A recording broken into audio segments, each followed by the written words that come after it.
j'ai l'impression de m'être acquitté d'un devoir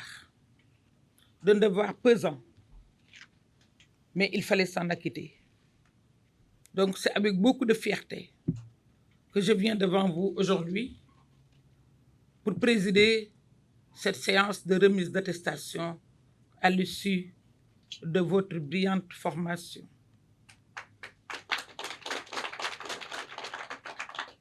Comme vous le savez, l'urbanisation galopante que connaît notre pays a entraîné ces dernières années une certaine désorganisation dans les installations, mais également dans la pratique des métiers liés au transport.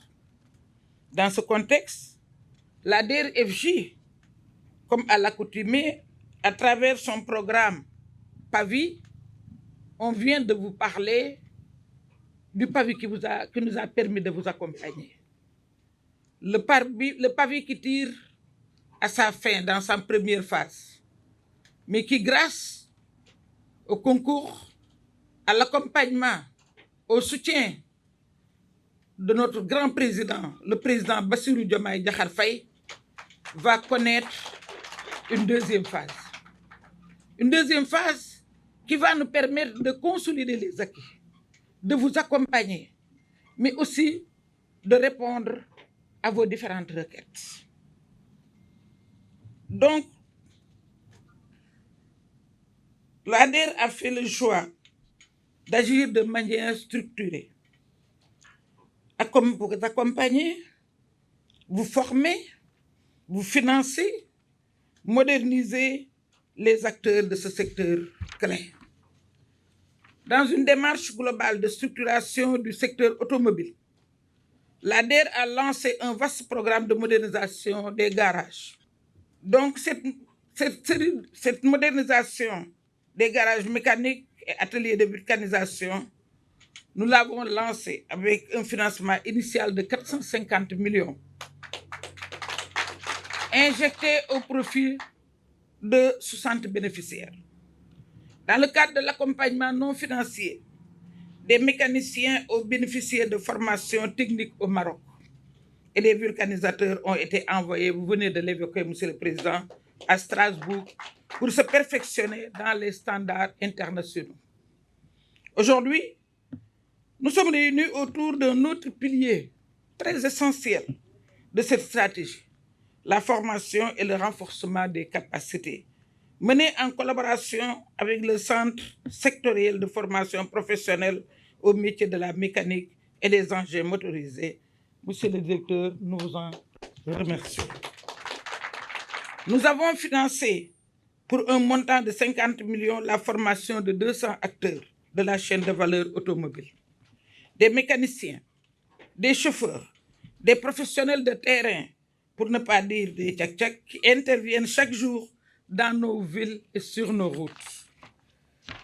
Nous célébrons aujourd'hui ces 200 récipiendaires formés en prévention routière, civisme, pour apporter les premiers secours et qui seront prochainement équipés de kits de sécurité. Des kits beaucoup plus développés que ce qu'on vient de vous donner, qui sont un premier lot, mais que nous allons multiplier et diversifier. Ce sont des femmes et des hommes engagés, des professionnels du quotidien, dont les compétences et responsabilités sont désormais renforcées au service de notre sécurité collective. Le Sénégal est confronté depuis plusieurs années à une augmentation préoccupante des accidents de la route. Chaque jour, nos routes deviennent le théâtre de drames humains, de pertes économiques et d'une remise en question profonde de nos systèmes de régulation, de contrôle et de prévention. Les chiffres sont éloquents.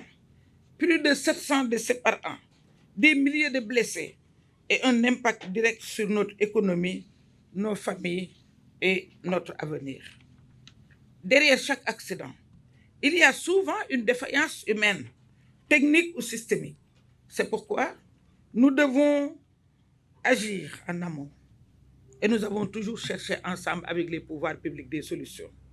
À travers la formation, la sensibilisation, le civisme routier et la mise en place des premiers secours structurés, accessibles et efficaces. Et c'est dans ce contexte que notre programme prend tout son sens. Former des mécaniciens, des chauffeurs, des vulcanisateurs, des professionnels de la chaîne automobile, c'est investir dans la sécurité collective. C'est faire le pari d'un changement de comportement, d'une élévation du niveau de compétence et d'une meilleure conscience des enjeux du transport sécurisé. Le secteur du transport est un pilier stratégique du développement de notre pays. Il connecte nos terroirs, stimule l'activité économique et soutient l'intégration régionale. Mais il ne peut jouer pleinement ce rôle que s'il est structuré, modernisé et sécurisé. L'État du Sénégal, à travers la stratégie Sénégal 2050, a fait du transport durable, inclusif et intelligent un levier fondamental du développement. Notre programme de formation s'inscrit pleinement dans cette vision 2050, en valorisant les compétences locales, en encourageant l'auto-emploi et en construisant une génération d'acteurs conscients et qualifiés. Chers bénéficiaires, vous êtes désormais ambassadeurs de la sécurité routière. Vous avez acquis des compétences techniques, mais aussi des outils de civisme, de prévention et de premiers secours. Utilisez-les, partagez-les, incarnez-les, car c'est par l'exemple que nous changerons les mentalités et vous en êtes capables. Pratiquez-les. Je voudrais aussi répondre en français par rapport à l'interpellation concernant effectivement l'espace de travail. Je pense que le gouvernement du Sénégal a déjà annoncé la couleur.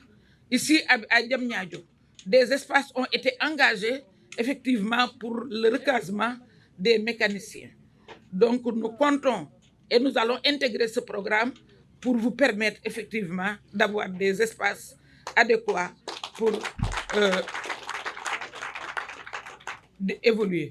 Dans les régions aussi, je pense que vous pouvez compter par les antennes et les chefs d'antenne et en relation avec les préfets, l'administration territoriale et les maires pour trouver des espaces.